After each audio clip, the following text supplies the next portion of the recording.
মনে রাখবেন, আপনারা মনে করতে পারেন আপনারা কালিমা জানেন, আপনারা কালিমা পড়েছেন, আপনারা কালিমা বুঝেছেন, এই জন্য আপনারা মুসলমান। ভুয়া কথা। কালিমা জানলে বুঝলেই শুধু মুসলমান হওয়া যায় না। এই সমাজের বহুত হিন্দু আছে আমার আপনার চাইতে বহুত ভালো কালিমা জানে এবং বুঝে। যারা ইউনিভার্সিটিতে পড়েছ, ইউনিভার্সিটিতে বিভিন্ন স্টুডেন্ট আছে ইসলামিক ফ্যাকাল্টিতে, তারা ইসলামিক স্টাডিজের উপরে পড়ে, আছে না নাই? তাহলে তারা কি মুসলিম? বলেন মুসলিম। শুধু কালিমা জানলে বুঝলেই হবে না। 2 নম্বর, আপনারা বলতে পারেন আপনারা সালাত পড়েন, মসজিদে গিয়ে নামাজ পড়েন, এই জন্য আপনারা মুসলিম। শুধু নামাজের নাম করে মুসলমান হতে পারবেন না। রব বলেছেন, পয়গম্বরে আরবি অনেকে আপনার পিছনে সালাত পড়তো, মাঝে মাঝে ইকামত দিত, মাঝে মাঝে আজানও দিত, আপনার মতো লম্বা জুব্বা পড়তো, আপনার হাত ধরে মেহমান খানায় যেত, আপনার সঙ্গে বাজারে ঘুরে বেড়াতো। ইয়া রাসূলুল্লাহ, আমি রব বলেছি আপনার পিছনে সালাত পড়বার পরেও তারা মুসলমান নয়, তারা মুনাফিক। ঠিক কিনা বলেন? রব আব্দুল্লাহ ইবনে উবাই ইবনে সালুলকে লক্ষ্য করে বলছেন, ইদা জাআকাল মুনাফিকুন, ইয়া রাসূলুল্লাহ, আব্দুল্লাহ ইবনে উবাই ও তো আপনার পিছনে সালাত পড়ে, মাঝে মাঝে ইকামতও দেয়, আপনার সঙ্গে দাওয়াতও খেতে যায়, তার ইন্তেকালের পরে আপনি জুব্বা খুলে তার কাফনের ব্যবস্থা করেছেন, তার ইন্তেকালে তার জানাজায় আপনি শরীক হয়ে জানাজার ইমামতি করতে চেয়েছেন। ও পয়গম্বরে আরবি, যারা মুনাফিকি করেছে, আপনার পিছনে সালাত পড়েছে, একটা জুব্বা কেন 1 লক্ষ জুব্বা তার কাফন দিয়ে দেন, 1 লক্ষ বার জানাজার ইমামতি করেন, আমি রব বলেছি তাদের নাম জাহান্নামের লিস্টি থেকে কাটা যাবে না, মুনাফিকের লিস্টি থেকে নাম কাটা যাবে না। আপনারা বলেন, আপনাদের এলাকায় কেমন লোক নাই নামাজ পড়ার পরেও মুনাফিক? কথা কয় না কেন? মুনাফিক। আপনি হিন্দু হন, বৌদ্ধ হন, খ্রিস্টান হন, আমার যায় আসে না, আমার যায় আসে না। এটা আল্লাহর হক, আল্লাহ এর বিচার করবেন। কেন রবকে, রবের জমিনে থেকে রবকে না মানলা? কিন্তু আমি বুঝাতে চাচ্ছি, যাই হন বাবা, পায়ে ধরে বলে যাচ্ছি, মুনাফিক হইয়েন না, মুনাফিক হইয়েন না। রব বলেন না ইহুদিদেরকে জাহান্নামের নিচে দিবেন, রব বলেন না হিন্দুদেরকে জাহান্নামের নিচের স্তরে দিবেন। রব বলেছেন, ইন্নাল মুনাফিকিনা ফিদ্দারকিল আসফালি মিনান নার, যারা মুনাফিক হবে তারাই জাহান্নামের আন্ডারগ্রাউন্ডে থাকবে। কথা বলছেন না কেন? এখানে আসেনি কেউ? এখানে কোনো মুনাফিক আসেনি? হাত তুলেন তো দেখি কে আছেন। লজ্জা হয় না? খারাপ কাজ করেন যে হাত তুলতে পারেন না, এমন কাজই তো বাদ দেওয়া দরকার। কষ্ট পাচ্ছেন আমার কথায়? কষ্ট পাইলে সামনে পাইবেন, এমন কিছু বলি নেই, শুনেন না। আপনারা বলতে পারেন আপনাদের মুখে দাড়ি আছে, দাড়ি থাকলে তো আমরা আর ইসলাম, আমরা তো মুসলিম। আমার আপনার চাইতে বহুত লম্বা দাড়ি এই সমাজের হিন্দুরাও রাখে, আছে না নাই? তারা কি মুসলিম? আপনি বলবেন, হুজুর লম্বা সুন্দর একটা স্মার্ট টুপি অথবা পাগড়ি আর লম্বা জুব্বা দিলেই তো বহুত বড় আল্লাহওয়ালা হওয়া যায়। পৃথিবীর সব থেকে স্মার্ট টুপি লাগায়, পাগড়ি লাগায় কারা? শিখেরা। কারা? শিখদের টুপি আর পাগড়ি, বাপ কি ডিজাইনের টুপি আর পাগড়ি! তারা কি আল্লাহওয়ালা? বলেন। তাহলে টুপিতেও নাই, পাগড়িতেও নাই, দাড়িতেও নাই। তা লম্বা একটা জুব্বা আর মাথায় একটা সুন্দর রুমাল দামি একটা দিয়ে দিলে মনে করবেন পিসা হুজুর হইছেন। আর এই সমাজের সব থেকে বড় লম্বা জুব্বা আর সুন্দর রুমাল তো লাগায় ইহুদিরা। ইহুদিরা, ইহুদি পণ্ডিত যারা, ওদেরকে দেখছেন নি? ওরে আল্লাহ, একবার বিশাল লম্বা জুব্বা, সুন্দর রুমাল, হাতে তসবিহ আছে, নাই? যারা কি আল্লাহওয়ালা হয়ে গেছে? সুতরাং দাড়ি, টুপি, পাগড়ি, পাঞ্জাবি থাকলেই শুধু বুজুর্গ হওয়া যায় না। এই যে আমার লম্বা জুব্বা, এটাকে বুজুর্গামি মনে করবেন না। লম্বা জুব্বা, এটার নাম তাকওয়া নয়, তাকওয়া। এটা হচ্ছে তাকওয়ার পোশাক, আর তাকওয়া হচ্ছে দিলের ব্যাপার। আর তাকওয়া হা হুনা, আর তাকওয়া হা হুনা, তাকওয়া তো দিলের ব্যাপার।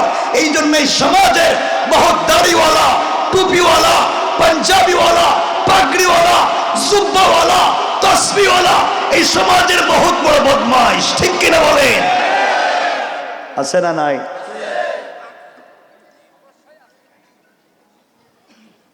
কথা বুঝবেন। সুতরাং শুধু লেবাস ইসলাম নয়, আপনি লেবাস লাগাবেন ইসলামের, নাফরমানি রাখবেন ভিতরে, আপনি মুনাফিক। ঠিক? এই সুন্দর সমাজ ব্যবস্থাকে নষ্ট করেছেন আপনারা। ওয়াজ শোনার দরকার নাই, ওয়াজ শুনে কোনো উপকারে আসবে না। আপনারা এই সমাজ ব্যবস্থাকে নষ্ট করেছেন। অনেক মুরব্বী আমার সামনে বসা, কেউ রাগ করবেন না, কাউরেই চিনি না, যাদের মুখে দাড়ি সাদা, পকেটে হয়তো এক হাত লম্বা তসবিহ আছে, মাথায় টুপি আছে, পরনে পাঞ্জাবি আছে, সুন্দর দাড়িও আছে, 5 ওয়াক্ত নামাজ পড়েন।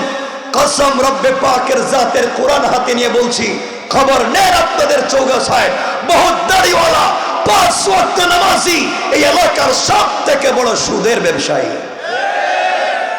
নাই এটা এলাকায়? বলেন না কেন নাই? যে আগে যে বলেন আপনারা সব মুসলিম বসছেন এখানে, আমি খুঁজতেছি, এরপরে ওয়াজ করবো। যদি মুসলমান পাই তাহলে হুজুর মুসলমানদের ওয়াজ করবো, আর যদি দেখি নাই তাহলে অন্য ওয়াজ করবো। যেই বেচারা নামাজ পড়ে সুদের ব্যবসা করে, সে তার মায়ের সাথে জিনার মতো অপরাধ করে। যে নামাজ পড়ে সুদের কারবার করে, সে আল্লাহ এবং তার রাসূলের বিরুদ্ধে যুদ্ধের মতো অপরাধ করে। যারা আল্লাহর বিরুদ্ধে যুদ্ধ করতে চায়, যারা মায়ের সাথে জিনার মতো অপরাধ করে, তারা আর যাই হোক মুসলমানদের সমাজে বসবাসের অধিকার, বলেন না অধিকার? অনেক মুরব্বী হয়তো এখানে বসা রাগ করতেছেন, অনেক মুরব্বী এখানে বসা আছেন যাদের মুখের দাড়ি সাদা। আপনারা সমাজ নষ্ট করছেন। অনেকেই আজান হওয়ার পরে মসজিদে নামাজে যান না। রব বলেছেন হাইয়া আলাল ফালাহ, কল্যাণ আমার কাছে, কামিয়াবি আমার কাছে। আর অনেক মুরব্বী আছেন আজানের পরে মসজিদে না গিয়া 4 দোকানে বসে টেলিভিশন দেখেন। কথা কয় না কেন? এগুলো আসেনি কোন? তো নামাজের সময় মসজিদে নিয়ে গিয়া 4 দোকানে বসে থাকে, এটা কোন আল্লাহর ওলি?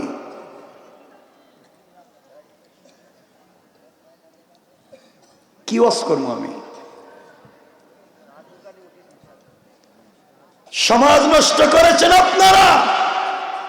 যারা ভিলেজ পলিটিক্স করেন, গ্রামের রাজনীতি করেন, গ্রামের মোড়ল, গ্রামের মাতবর, পঞ্চায়েতের মুরব্বী, এলাকার বড় মুরব্বী, সবার বড় মুরব্বী, কসম রব্বে পাকের জাতের আপনাদের চৌগাছায় খবর নেন, অনেক মাতবর পাবেন, পঞ্চায়েতের বড় মুরব্বী পাবেন, যারা বিচার করতে গিয়ে গ্রামের 1 কাপ রং চা খাইয়া এদিকের বিচারকে এদিকে দিয়ে দেয়।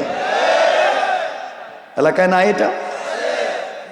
আপনারা না ওলিয়া ওলিয়া একটু আগে কইলেন। ওয়াজি তো খুঁজে পাইতাছি না এখন। এলাকার বড় মুরব্বীর কাছে 500-1000 টাকা হাতে ধরাইয়া দিবেন, দেখবেন ডাইনের বিচারে বাম বানাইয়া দিচ্ছে। আছে না না এগুলা? এলাকার বিধবা নারী বড় মুরব্বীর কাছে বিচার চাইতে যায়, এলাকার ইয়েতিম বাচ্চারা বড় মুরব্বীর কাছে বিচার চাইতে যায়, বাবার সম্পত্তি খুঁজে পাচ্ছে না, বিচার তো করে দেয় না, উল্টা বিধবার জায়গা জমি ইয়েতিমের সম্পত্তি যা আছে সব নিজের নামে বুয়া জাল দলিল বানাইয়া ইয়েতিমকে বাড়ি ছাড়া করে, বিধবার চরিত্রের বিরুদ্ধে কালিমা লেপন করে গ্রাম ছাড়া করে দেয়। ঠিক কিনা বলে? এমন বুজুর্গ আসেনি এলাকায়? কথা কয় না? এমন লোক আসেনি এলাকায়? কষ্ট পাইছে মনে হয় আমাদের। কষ্ট পাইলি কে না পাইলি কি, আমার দায়িত্ব হচ্ছে সামাজিক অবক্ষয়গুলো বলে দেওয়া। সমাজ নষ্ট করতে করতে এমন এক জায়গায় আপনারা নিয়ে গিয়েছেন, এখানে অনেক দায়িত্বশীল মসজিদ মাদ্রাসা থাকতে পারেন, 2 হাত জোড় করে বলছি, কাউরে চিনি না, কথাগুলো শুনেন। সমাজ নষ্ট তো করছেন, শেষ পর্যন্ত আল্লাহর ঘর মসজিদ পর্যন্ত নষ্ট করে দিচ্ছেন।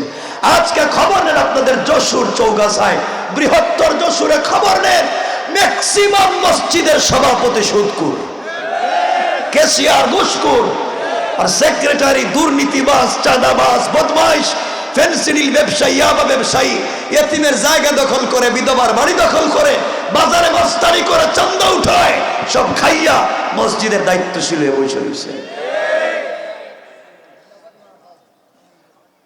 আল্লাহ জানে কি কইলাম, আসেনি এগুলো এলাকায়? কষ্ট পাইছেন আপনারা? একটু হাত তুলেন তো দেখি কারা কারা কষ্ট পাইছেন। আজই তো করতে দিবেন না আমাদের। কষ্ট পাইলেন?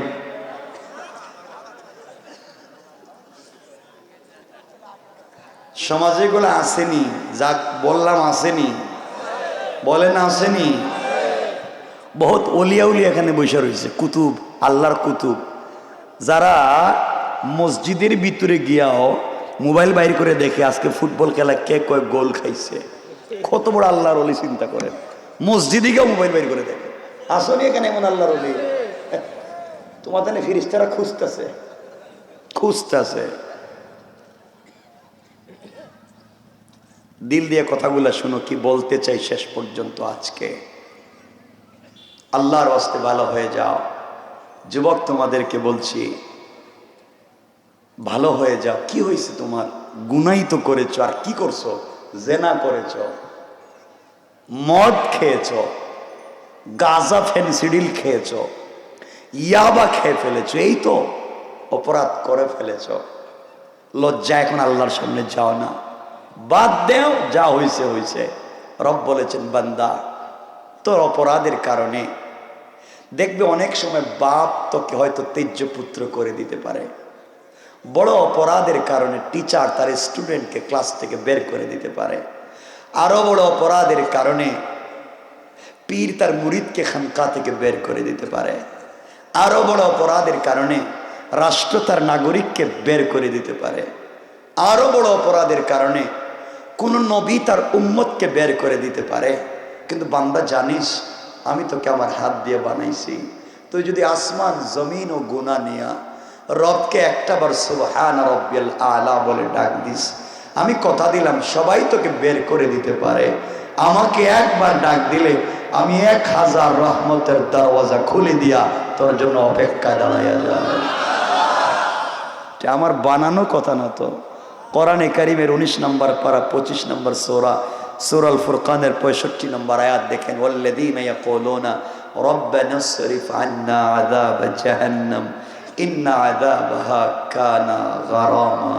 রব বলেছেন, সাকারাতের আগে আমার কাছে বল, রব কথা দিলাম তোকে মাফ করে দেব। কষ্ট হচ্ছে? কথাগুলা শুনে যাও। যুবক তোমাদেরকে বলছি শোনো, 1-2 মিনিটের কথা শোনো। আমার মূল আলোচনা খুব লম্বা করব না। তোমাদেরকে বলছি, জোয়ান যারা, আমিও তোমাদের মতো জোয়ান তরুণ। দুনিয়ায় শয়তানি না ফরমানি নষ্টামি করবার সমূহ সুযোগ আমারও আছে না? নাই? আছে। এবং আল্লাহ আমাকে দুনিয়ায় কম দেয়নি। দুনিয়া একটা মানুষের যা দরকার তারও হাজারও বেশি আল্লাহ আমাকে দিয়েছে। কিন্তু আমি বলতে চাই, জোয়ান, আজ তুমি আল্লাহকে চিনো না, আল্লাহকে ভালোবাসতে জানো না। এই চোখে দেখা দুনিয়ার উন্নত রাষ্ট্রগুলা চোখে দেখা সব ভুয়া, শান্তি কোথাও নেই। রব বলেছেন কোরআনে কারীমের 13 নম্বর পারা 14 নম্বর সূরা, সূরা ইব্রাহিমের প্রথম আয়াতে, আলিফ লাম রা কিতাবুন আনজালনাহু ইলাইকা লিতুখরিজান নাস মিনাজ যুলুমাতি ইলান নূর। রব বলেছেন কোরআন একটা ম্যাগনেট, কোরআন একটা চুম্বক। সিস্টেমে সমাজের অন্ধকারে লাগাইয়া দিলে অন্ধকার থাকে না, আলোকিত করে দিবেন কে? আল্লাহ। যুবক তোমাদেরকে বলছি শোনো, আজ জোয়ান যারা এখানে বসছো, তোমরা তো আল্লাহরে ভুলে গেছো। তুমি আসো আর তোমার প্রেমিকা আছে, গার্লফ্রেন্ড, ঠিক না? ঠিক কইছে গাডা? যা কই সব ঠিক কয়। আছে না? আছে? আছে? এখানে কেউ আসনি? আল্লাহর ওলি যে হাত উঠে বলবা, হুজুর আমি 2-4টা প্রেম করি, মন বরকতি হাত কারো আসেনি? কি ওলিয়া উলিয়াকার ছেলেরা চিন্তা। তোমরা যদি এত ভালো রে বাবা, তাইলে কলেজে ছুটির সময় দাঁড়াইয়া থাকে কারা গেটের সামনে? এত ভদ্র ছেলেরা এলাকার। জওয়ানেরা শোনো, তোমাকে বলতে চাই, ও যুবক, তুমি আজকে নষ্টামি আর নাফরমানিতে লিপ্ত। তুমি যেই মেয়ের প্রেমে পড়েছো, তোমার গার্লফ্রেন্ড, হয়তো তার চামড়া স্টাইলিস্ট, তার চেহারা বিউটিফুল, তার বয়স এক্সট্রা অর্ডিনারি করা।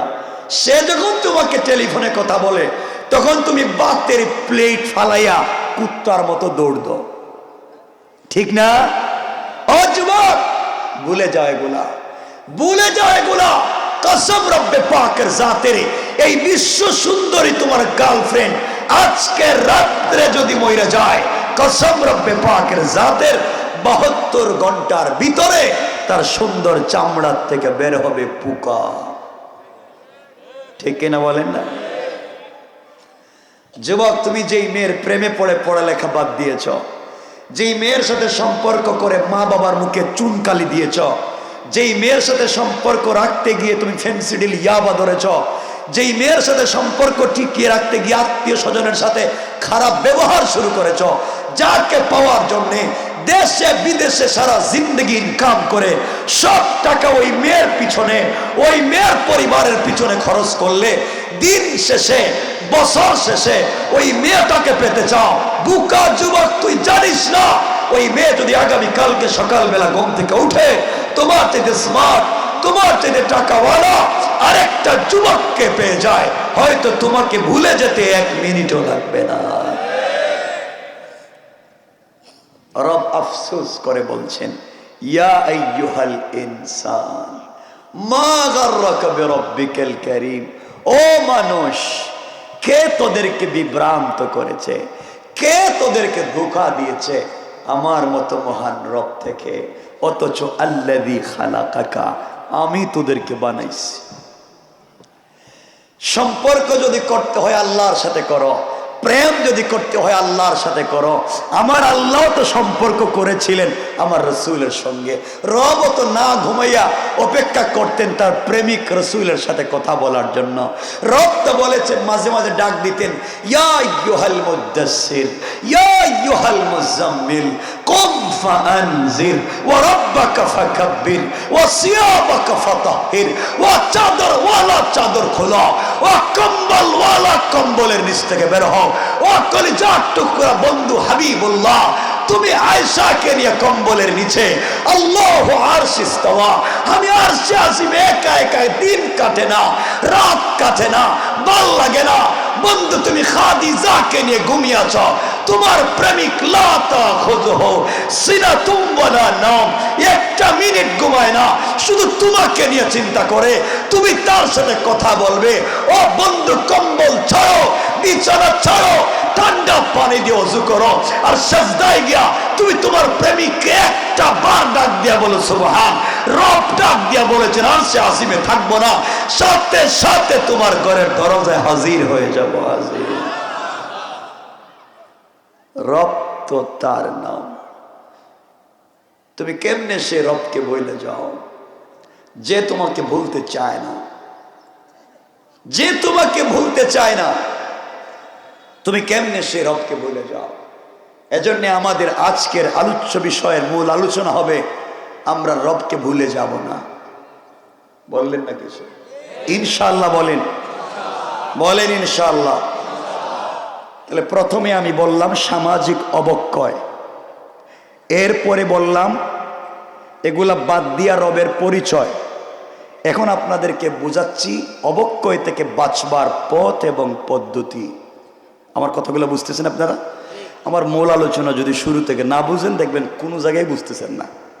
প্রথমে সামাজিক অবক্ষয়, এর কারণ রবের পরিচয় নাই। এখন এই অবক্ষয় থেকে বাঁচবার পথ এবং পদ্ধতি, যেটা আমার আলোচ্য আয়াত। আমার মুসলমান বন্ধুগণ, গভীর মনোযোগ। আল্লাহর পয়গম্বর, আখিরি জামানার নবী, সরকারে কায়নাত, দু জাহানের সরদার, নবী রহমত জনাবে মুহাম্মদ রাসূলুল্লাহ সাল্লাল্লাহু আলাইহি ওয়াসাল্লাম এই দুনিয়ার জমিনে আগমন করবার অনেক দিন আগে, ঈসা রূহুল্লাহ জমিন থেকে আসমানে উঠে যাওয়ার অনেক দিন পরে, ইয়ামান দেশের নজরানে এক বেয়াদব বেওকুফ বাদশার জন্ম হলো। এই বাদশার নাম হানাফি মাযহাবের বড় ইমাম আল্লামা ইমাম আবু বকর জাসসাস রাহমাতুল্লাহি আলাইহি। আহকামুল কুরআন লিল জাসসাসে এই বাদশার নাম দিয়েছেন ইউসুফ জু নওয়াজ। বাদশাহ ঘোষণা করে দিল, আমার দেশে কেউ তাওহীদের দাওয়াত দিতে পারবে না, আমার দেশে কেউ রিসালাতের কথা বলতে পারবে না, আমার দেশে এক আল্লাহর দাওয়াত দিতে কেউ পারবে না, আমার দেশে নবীজির কথা বলতে পারবে না। যেই ব্যক্তি তাওহীদ এবং রিসালাতের দাওয়াত দিবে তার মৃত্যুদণ্ড। কি দণ্ড? সবাই বললেন না কেন? কি এটা কি সহজ জিনিস না কঠিন? এই ঘোষণা দেওয়ার পরে এই দেশের ভিতরে কেউ তাওহীদের কথা বলতে পারে না, যে বলে তাকে হত্যা করা হয়, দুনিয়া থেকে উঠাইয়া দেওয়া হয়।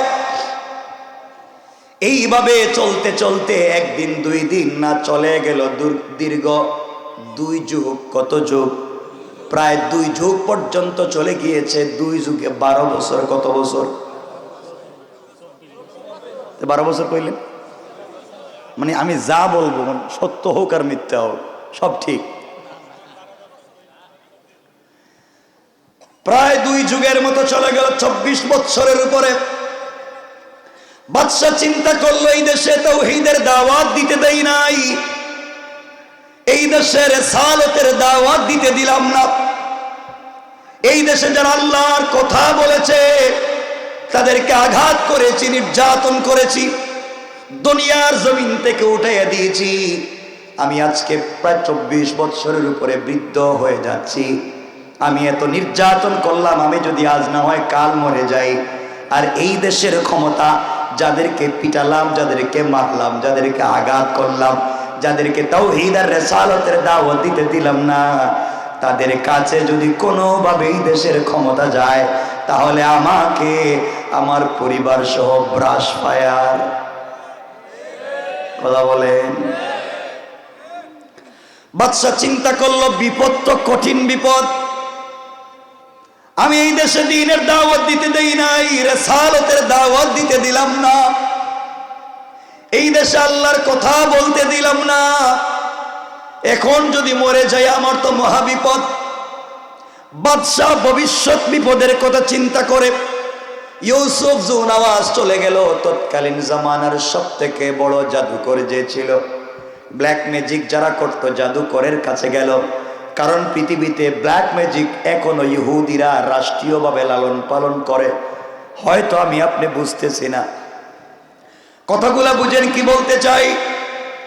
বাদশা ইউসুফ জুনওয়াজ জাদুকরের কাছে গিয়ে বলছে, আব্বাজান আমি চাই আমি মরে গেলে এই দেশের ক্ষমতায় আমার ছেলে থাকবে, সে মরে গেলে তার ছেলে, ও মরে গেলে তার ছেলে, এইভাবে যুগের পর যুগ, কালের পর কাল আমার পরিবার থেকে, আমার ঘর থেকে এই দেশের শাসন ক্ষমতা পরিচালিত হবে। পৃথিবীর অন্য কেউ যেন সুযোগ না পায়, এই ব্যবস্থা কি আপনি করে দিতে পারবেন? জাদুকর ডাক দিয়া বলছে, বাদশা ইউসুফ জুনওয়াজ আপনি যা চান আমি তা করে দেব, বিনিময়ে আপনি কি দিবেন? বাদশা ডাক দিয়ে বললেন, জাদুকর আপনি বিনিময়ে যা চাইবেন তাই পাইবেন, শুধু সিস্টেমটা করে দেন। এবার বাদশা ইউসুফ জুনওয়াজকে জাদুকর বলছে, শোনান বাদশা, আপনি যদি চান এই দেশের ক্ষমতায় আপনি মরে গেলে আপনার পরিবার থেকে চলবে, পৃথিবীর কেউ যেন চান্স না পায়, ওইটা যদি আপনি করতে চান, একটা যুবককে, শিক্ষিত প্রত্যুৎপন্নমতি চালাক একটা যুবককে আমার কাছে পাঠাইয়া দেন। বাদশা ডাক দিয়া বলছে, জাদুকর রে, একটা মাত্র যুবক যদি আপনার কাছে পাঠাইয়া দেই, এই যুবকের মাধ্যমে তুমি এমন কি করবা? বাদশা বলার পরে জাদুকর জবাব দিচ্ছে, বাদশা ইউসুফ জুনওয়াজ একটা মাত্র যুবক যদি আপনি আপনার দেশ থেকে দিতে পারেন, ওই যুবকটাকে আমি আমার মতো জাদুবিদ্যা শিক্ষা দেব। বাদশা বলতেছে, ও জাদুকর, একটা যুবককে জাদুবিদ্যা শিক্ষা দিলে তার মাধ্যমে আমি আমার দেশের ক্ষমতায় থাকবো কেমনে? বুঝলাম না। এবার জাদুকর বলছে, বাদশা পলিসিটা শোনেন, আপনি যদি শিক্ষিত একটা যুবককে আমার কাছে দিতে পারেন, ওইটাকে আমি বিশ্ববিখ্যাত আমার মতো জাদুকর বানাইয়া দেব। ওই জাদুবিদ্যার মাধ্যমে আপনার নাজরানে গিয়া ওই একটা যুবক আপনার দেশে গিয়া জাদুবিদ্যার মাধ্যমে স্বামী স্ত্রীতে ঝগড়া লাগাইয়া দিবে। স্বামী স্ত্রীতে ঝগড়া, বাবা ছেলে ঝগড়া, ভাইয়ে ভাইয়ে ঝগড়া, বুনে বুনে ঝগড়া, পরিবারে পরিবারে ঝগড়া, গ্রামে গ্রামে ঝগড়া, হুজুরে হুজুরে মারামারি, আর পীরে পীরে গুতাগুতি। একথা কোন? ওরা নিজেরা নিজেরা মারামারি লাগাই দিবে, ওরা নিজেরা নিজেরা মারামারি করবে। আপনি আপনার দেশ চালাবেন, আপনার বিরুদ্ধে লাগবার মতো সময় ওরা খুঁজে পাবে না। ঠিক কিনা বলেন না? সে মনে হয় বাচ্চা দেখলো সিস্টেমটা তো খারাপ না, একটা খুব মনোযোগ দিবেন কথাগুলা বুঝার জন্য। একটা মাত্র যুবক দিব, ওরা নিজেরা নিজেরা মারামারি করবে, আমি আমার দেশ চালাবো, তাহলে তো ভালোই হয়েছে। এটা বাংলাদেশে আসেনি, হুজুরে হুজুরে মারামারি আসেনি, কথা কয় না? পীরে পীরে, এই পীর কয় হে পীর রে ইহুদি, এটা কয় হেরে কাফির, এই হুজুর কয় হে হুজুর কাফির। সব যার দিন নিজে মারামারিতে লিপ্ত, সমাজ নষ্ট হয়ে যাচ্ছে। আজকে সমাজের ড্রাইভিং সিটে মক্কুর ফেন্সিডিল করিয়া বাকুর বসে আছে, আপনি মসজিদের কর্নারে তাসবিহ পড়ে করলাম নাই। ঠিক কিনা বলেন?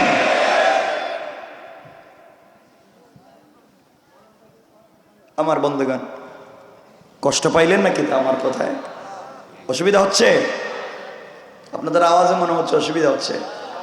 বসে আছেন ভালো কথা, একজনও যদি উঠেন আমি রেখে দিব। কিন্তু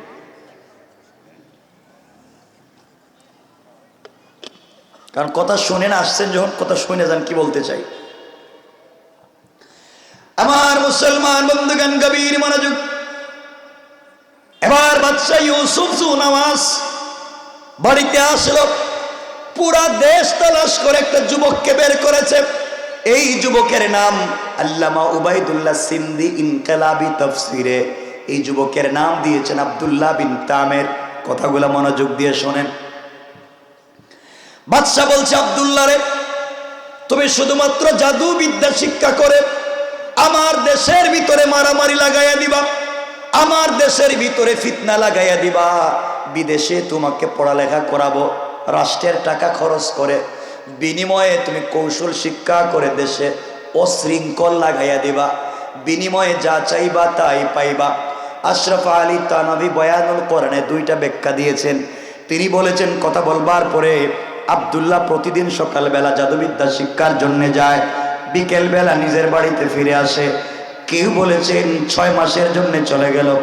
6 মাস পরে বড় জাদুকর হয়ে আব্দুল্লাহ নিজের গ্রামে আসতেছে, নিজের দেশে আসছে। বিদেশে পড়ালেখা করেছে, রাষ্ট্র তার পিছনে টাকা ইনভেস্ট করেছে। উদ্দেশ্য হলো দেশ থেকে কালেমা মুছে দেওয়া। কথা কন? আপনাদের সবার কি মুখ আসেনি, ঠোঁট আসেনি? আল্লাহ জানে। হ্যাঁ, কথাগুলো দিল দিয়ে শোনেন। যুবক জাদুবিদ্যা শিক্ষা করে দেশে আসতেছে, বিশাল জাদুকর। এই দেশে একজনও কালিমা বলা রাখবে না। কি বিষয়বস্তু দেশে ঢুকছে, আইসা দেখে তার বাদশার বাড়িতে যাওয়ার আগে, বাদশা ইউসুফ জুনাওয়াসের বাসায় যাওয়ার আগে দেখে বট গাছের মতো বিশাল একটা গাছ।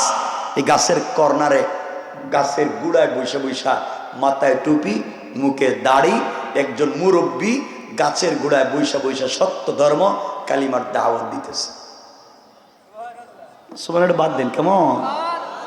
সুবহানাল্লাহ কয় না? হ্যাঁ, আপনারা কোন না কেন সুবহানাল্লাহ? সবাই বলেন। এখন এরা কইছে না। সবাই কি এক এলাকার লোক নাকি? তা মনে হইতেছে কোন জায়গা থেকে মনে রোহিঙ্গা ঢুকে গেছে। এরা ওয়াজ বুঝতেছে না মনে।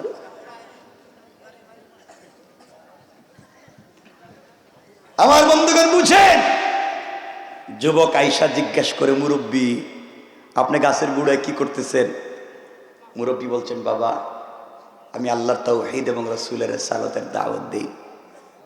আব্দুল্লাহ কয়, আপনি দাওয়াত দিতেছেন, আমারে চিনেননি? না, বাদশা আমার পিছনে কয়েক হাজার কোটি টাকা খরচ করে বিদেশে পড়ালেখা করাইয়া, কৌশল শিখাইয়া, জাদুবিদ্যা শিখাইয়া আনতাছে মাত্র এই দেশ থেকে কালিমারে সাইজ করবো, আর আপনি এই দাওয়াত দিতেছেন। দেন দেন, বাদশার সঙ্গে দেখা করে আসতেছি, খবর আছে আপনার। কি দিল? কি দিল? আপনারাও দেন না মাঝে মাঝে? দেননি? হুজুরদেরকে হুমকি দেন, সব জায়গায় কিন্তু এটা দিতে যাই না, বিপদে পড়ে যাবেন, সব সমান না কিন্তু। আমার মুসলমান বন্ধুগণ গভীর মনোযোগ। এবার যুবক চলে যায়, কথা বলে চলে যায়। মুরব্বী দাঁড়িয়ে গেলেন, যুবকের চেহারার দিকে তাকালেন, কিছুক্ষণ তিনি চোখের পানি ছেড়ে ছেড়ে কাঁদলেন, তারপরে মুস্কি হাসতে শুরু করলেন।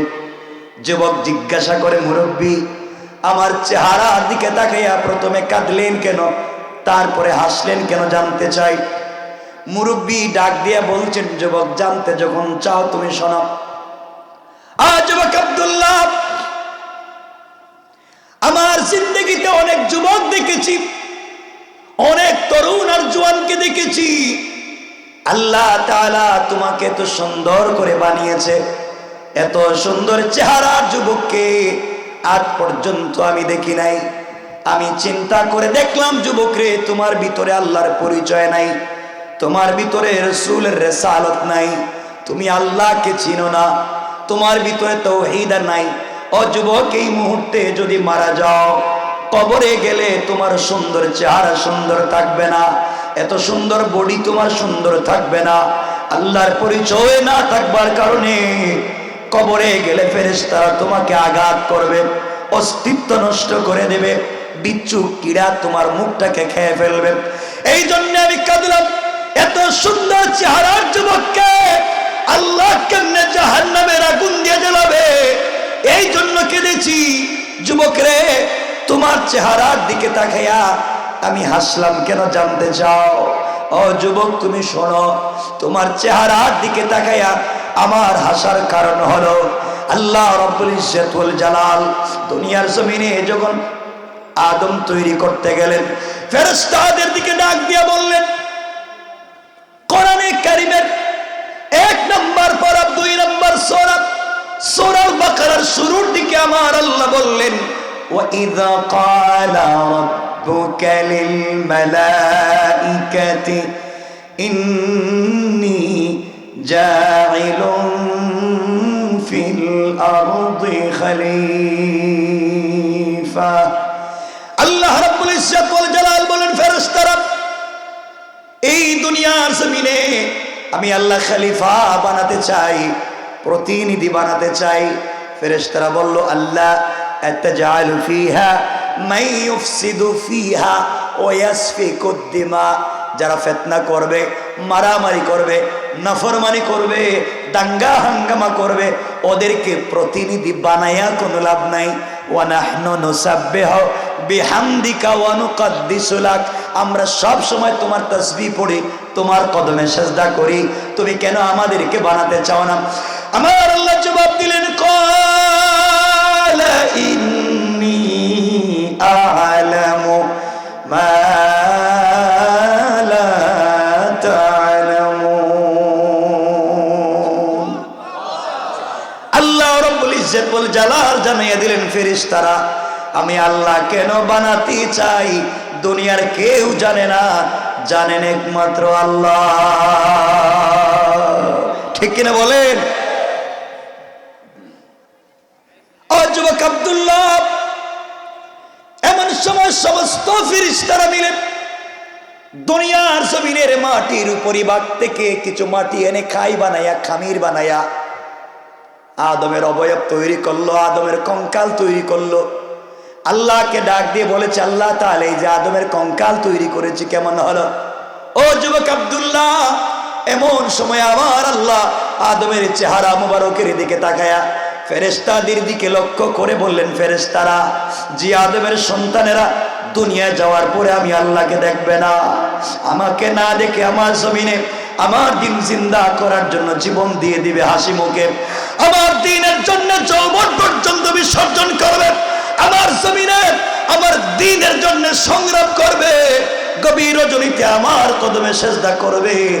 তোমরা যেইভাবে তৈরি করেছো ওটা আমি আল্লাহর পছন্দ হয় নাই। যাও যাও, আবার কিছু মাটি এনে আমার সামনে হাজির করবা। এই মুহূর্তে আমি আল্লাহ আমার কুদরতের হাত মুবারক লাগাইয়া দুনিয়ার জমিনে আদম বানাতে চাই। পড়েন সুবহানাল্লাহ। যুবক আব্দুল্লাহ রে, এমন সময় আমার আল্লাহ সর্বপ্রথম আদমের কপাল তৈরি করলেন, আদমের কণ্ঠনালী, আদমের কাঁধ, আদমের ঠোঁট, আদমের গাল, আদমের চক্ষু আমার আল্লাহ নিজের হাতে তৈরি করে ফেরেশতাদের দিকে তাকাইয়া ডাক দিয়া বললেন, ফেরেশতারা, আমি নিজের হাতে আদম বানালাম, কেমন হলো তাকাইয়া দেখো। ও যুবক আব্দুল্লাহ, এমন সময় সমস্ত ফেরেশতারা আদমের চেহারা মুবারকের দিকে তাকাইয়া আল্লাহর কুদরতের কদমে সিজদায় পড়ে ডাক দিয়ে বলেছে, আল্লাহ তাআলা, আপনি আদমকে যত সুন্দর করে তৈরি করেছেন, আপনার জমিনে আপনি যা সৃষ্টি করেছেন এত সুন্দর করে আর কিছুই বানান নাই। পড়েন সুবহানাল্লাহ। আমার আল্লাহ এই কথার জবাব দিলেন কোরআনে কারীমের 30 নম্বর পারা সূরা 3 এর মধ্যখানে আমার আল্লাহ বললেন, লাকাদ খালাকানাল ইনসানা ফি আহসানি তাকওয়িম। আল্লাহ জানাইয়া দিলেন, ও দুনিয়াবাসী ফেরেশতারা, আমি আদমের অবয়ব যত সুন্দর করে তৈরি করেছি, আমার সৃষ্টির মধ্যে এত সুন্দর করে আর কিছুই বানাই নাই। পড়েন সুবহানাল্লাহ।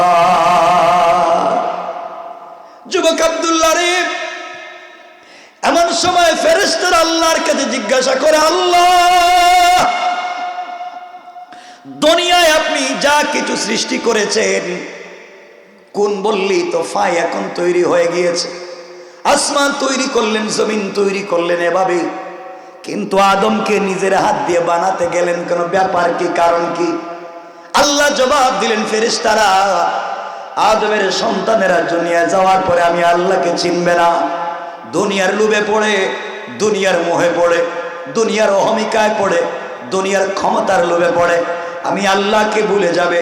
কোনো একদিন যদি আমি আল্লাহকে চিনতে পারে, কোনো একটা রাত্র যদি আমি আল্লাহকে চিনতে পেরে, আমার মুসলমান বন্ধুগণ, পৃথিবীর আজকের এই প্রোগ্রামে এসে আমার কোন বান্দা আমি আল্লাহকে চিনতে পেরে গভীর রজনীতে সিজদায় পড়ে আমার দেওয়া কপাল আমার কুদরতের পায়ে লাগায়া, আমার দেওয়া চক্ষু থেকে লুনা পানি ছেড়ে দিয়া, আমার দেওয়া জবান দিয়ে আমাকে আল্লাহ বলে ডাক দিয়ে যখন তওবা শুরু করবে, আমি আল্লাহ কথা দিলাম বান্দারে, আমার বান্দার গুনাহ যদি আসমান জমিন ভরে যায়, একবার ডাক দেওয়ার কারণে আমি আল্লাহ মাফ করে জান্নাতের ওয়াদা করে জান্নাতের মেহমান বানাইয়া দিতে আমার বান্দার প্রতি 1 মিনিটও দেরি হবে না। পড়েন সুবহানাল্লাহ।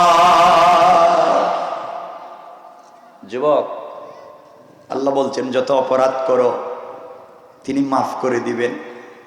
আমি তো দেখতেছি তুমি মাত্র জাদুবিদ্যা শিক্ষা করে আসছো, আর তো কিছু করো নাই। আমার মন বলছে, যুবক, তুমি যদি এই মুহূর্তে জাদুবিদ্যা বাদ দিয়া যা শিখছ, দুনিয়ার লোভ বাদ দিয়া তুমিও যদি আমার মতো পাগল হইয়া আল্লাহর উপরে ঈমান আনো, কালিমা পড়ে, যুবক, আমার মন বলছে কালিমা পড়বার সাথে সাথে তোমার জিন্দগির সব গুনাহ আল্লাহ মাফ করে দিবেন। শুধু মাফ করবেন তা না, এই পরিমাণ সওয়াব তোমার আমল নামা লিখে দিবেন। আর যুবকরে আরেকটা কথা, এই কালিমা পড়বার পরে কালিমা যখন জবানে নিবা, তখন জবানে স্বাদ পাইবা, কলিজায় শান্তি পাইবা। Air cooler, air condition, tiles আর সিরামিক ফিট করা রুমে ঘুমাইয়া এই শান্তি পাবা না। আর যুবক, সব থেকে বড় কথা হলো, তুমি জাদুবিদ্যা শিক্ষা করে যে ক্ষমতার যে প্রভাব পাওয়ার পেয়েছ, তুমি যদি কালিমা পড়ে, তুমি যদি আল্লাহর কর্মীর খাতায় নাম লেখায়া নাও, আমার মন বলছে জাদুবিদ্যার চাইতে আরো 1000 গুণ বেশি ক্ষমতার পাওয়ার পাইবা। আল্লাহু আকবার বললেন না? সবাই বলেন না আল্লাহু আকবার। আপনাদের আওয়াজ যত কমবে আমি ওয়াজ রাইখা দিব, হঠাৎ রাইখা দিব। মুরব্বী যুবকের সামনে 1-2 মিনিট ওয়াজ করলেন।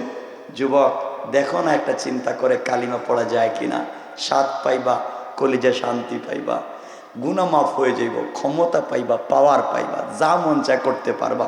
দিনের পথে আসো, আগে আল্লাহকে চিনো। যুবক বলতেছে, হুজুর, এত টাকা পয়সা খরচ করি বাচ্চা পড়াইছে, আর আপনি 1-2 মিনিটে কি কথা বলতেছেন আমারে? আমার মনই তো চেঞ্জ হয়ে যাচ্ছে। আল্লাহু আকবার বললেন না? বাদশাহ সিদ্ধান্ত নিয়েছে এই যুবকের মাধ্যমে এই দেশ থেকে দিন মুছে দিবে। আর আমার আল্লাহ এই মুহূর্তে সিদ্ধান্ত নিয়েছেন এই যুবকের মাধ্যমে এই দেশে দিন জিন্দা করে দিবে। আল্লাহু আকবার। রবের কৌশল আর পাবলিকের কৌশল তো সমান হওয়ার কথা না। কথাগুলো বুঝেন না। দিনের দাওয়াত কেমনে দিবেন যুবকেরা? যুবক বলতেছে, হুজুর সত্যি কি কালিমা পড়বো? আল্লাহর ওলি বলেন, পড়ে দেখো না কি মজা। যুবক, হুজুর যা পাইছি তো পাইছি, সব বাদ, কালিমা পড়াইয়া দেন। আল্লাহু আকবার বলেন। যুবক কালিমা পড়ে মুসলমান হয়ে গিয়েছে। মুসলমান হওয়ার পরে বলে, হুজুর আপনারা বললেন জবানে স্বাদ পাবো, কলিজে শান্তি পাবো, ক্ষমতা পাবো, আমি তো কোনোটাই পাইতেছি না। মানে বললেন কি, কোনোটাই তো পাইতেছি না। আল্লাহর ওলি বললেন, যুবক কালিমা তুমি অর্ধেক পড়েছ, বাকি অর্ধেক বাকি আছে। হুজুর বাকি অর্ধেকটা কি? বাকি অর্ধেক হলো তোমাকে আমার বুকের সঙ্গে বুকটা লাগে একটা জাতা দিমু, চাপ দিমু, চাপ। হুজুর বুকের সঙ্গে বুক লেগে চাপ দিলে কি হয়? দিলেই বুঝতে পারবা। কারণ রব বলেছেন, ইলম সিনা দর সিনা। ইল এক সিনার থেকে আরেক সিনায় যায়, ওটা শুধু কিতাব পড়লে পাওয়া যায় না। এই জন্য রসুল পাককে জিবরিল আমিন এসে বলছেন এ করা, নবীজি বলছেন আমি পারি না। জিব্রাইল বলছেন এ করা, নবীজি বলছেন আমি পারি না। জিব্রাইল বলছেন এ করা, নবীজি বলছেন আমি পারি না। জিব্রাইল আল্লাহর কাছে, আল্লাহ কার কাছে কোরআন দিয়ে পাঠাইছো? আসমান নিল না, জমিন নিল না, পাহাড় নিল না, বিশাল কোরআন এমন একজনের কাছে দিছ, ও বেচারা ইকরাই বলতে পারে না। আমার আল্লাহ বলছেন, ও জিব্রাইল, আমার বন্ধুকে কিতাবের মুখাপেক্ষী বানাতে চাই না। লা তুহাররিক বি লিসানাক লিতাজালা বি। আমার বন্ধু জিহ্বা নাড়িয়ে নাড়িয়ে পড়বে, আমি বরদাস্ত করব না। তুমি আমার বন্ধুর বুকের সঙ্গে বুক লাগাইয়া চাপ দাও, 30 পারা কোরআন তার সিনার ভিতরে নাজিল করার দায়িত্ব আমার। আল্লাহু আকবার। ইলম সিনা দর সিনা, ইলম এই সিনা থেকে আরেক সিনায় যায়। তো মুরব্বী বলছেন, সব কথা তো আর বলতে পারবো না, লম্বা হয়ে যাবে। কষ্ট হইতাছে আপনাদের? একটু হাত দেখান দেখি কারা কারা কষ্ট পাইতাছেন। ওরাও আজই তো করতে দিত না, দেখতেছি। কষ্ট পাচ্ছেন আপনারা? হাত এটা উঠতে যায় কেন খালি? মানে এইটা রেডি থাকে মনে হয়।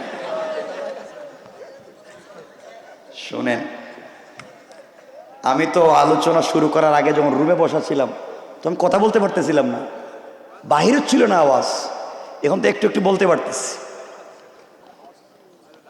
দেখেন প্রস্রাবে দলে উঠতে পারবেন না, কিন্তু নিচে মাটি আছে, কোনো সমস্যা নেই, উঠতে পারবেন না, উঠতে পারবেন না, এটা মাথায় রেখে।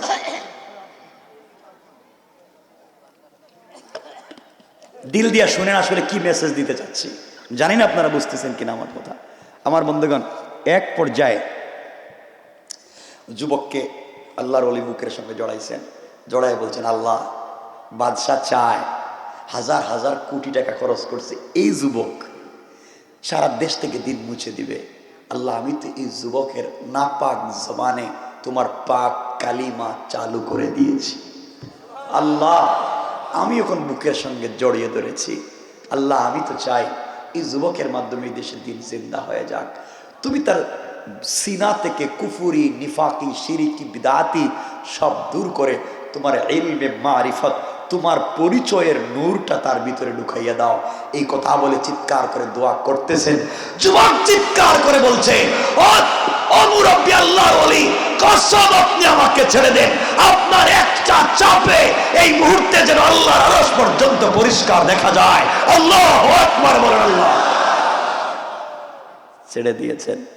যুবক বলতেছে, হুজুর কি করলেন আমার বুকের সঙ্গে বুকটা লাগাইয়া, কি চাপ দিলেন, এই যে আল্লাহর নাম নিলে মজা পাই, এই যে আপনি কি বললেন, আমার মনে হচ্ছে আমি পৃথিবীর সব থেকে শান্ত প্রিয় মানুষ। হুজুর কথা দিলাম, আজ আপনি আমার নেতা, আমি আপনার কর্মী। বাদশা আমার পিছনে টাকা দিয়েছে, এই দেশ থেকে দিন মুছে দিমু, আর আজকের থেকে সিদ্ধান্ত নিলাম আমার জীবন থাকবে, নচেত এই দেশে দিন থাকবে। আল্লাহু আকবার বললেন না? কৌশলটা কার? জোরে বলেন কার? আমার আল্লাহ কোরআনে কারিমে বলছেন, ওয়া মাকারু ওয়া মাকারাল্লাহ ওয়াল্লাহু খায়রুল মাকিরিন।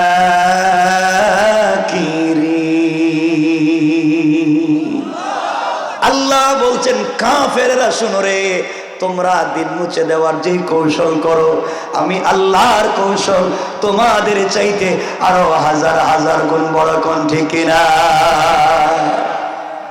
তারা যে জিনিস দিয়ে দিন মুছতে চাইছে, এই জিনিস দিয়ে আল্লাহ দিন জিন্দা করতে চাইতেছে। শুরু হয়ে গেছে কারবার। আমার বন্ধুগণ দেখেন দিনটা কেমনে জিন্দা হচ্ছে। একটা তরুণ আর কেউ নাই। যুবক বলছে, হুজুর আমি এখন কি করব, আমাকে তো এত ক্ষমতা নিলাম, এবং জাদুবিদ্যা কি সব ভুলে গেছি আমি। আল্লাহর ওলি বলছেন, বাবা ইস্তেকামত করো দিনের উপরে, নিজে বুঝো, এরপরে পাবলিককে বুঝাবা। কোন উগ্রবাদ, জঙ্গিবাদ, সন্ত্রাসবাদ, চরমপন্থা, ফিতনা ফাসাদ করা যাবে না। তুমি শুধুমাত্র পৌঁছে দাও লিল হিকমা ওয়াল মাউইযাতিল হাসানা, হিকমতে উত্তম কথামালাগুলো পৌঁছে দাও পাবলিক পর্যন্ত। যুবক বলতেছে, হুজুর ঠিক আছে। যুবক বাড়িতে চলে যাচ্ছে, খুব মনোযোগ দিয়ে শুনেন। বাড়িতে যাচ্ছে, আগে ছিল জাদুকর, এখন কালিমাওয়ালা। কিছু দূর যাওয়ার পরে আল্লামা জারুল্লাহ জামাখশরী তাফসীরে কাশাফে লিখেন, যুবক তাকাইয়া দেখে কিছু দূর যাওয়ার পরে শত শত মানুষ রাস্তার দুই পাশে দাঁড়ায় আছে।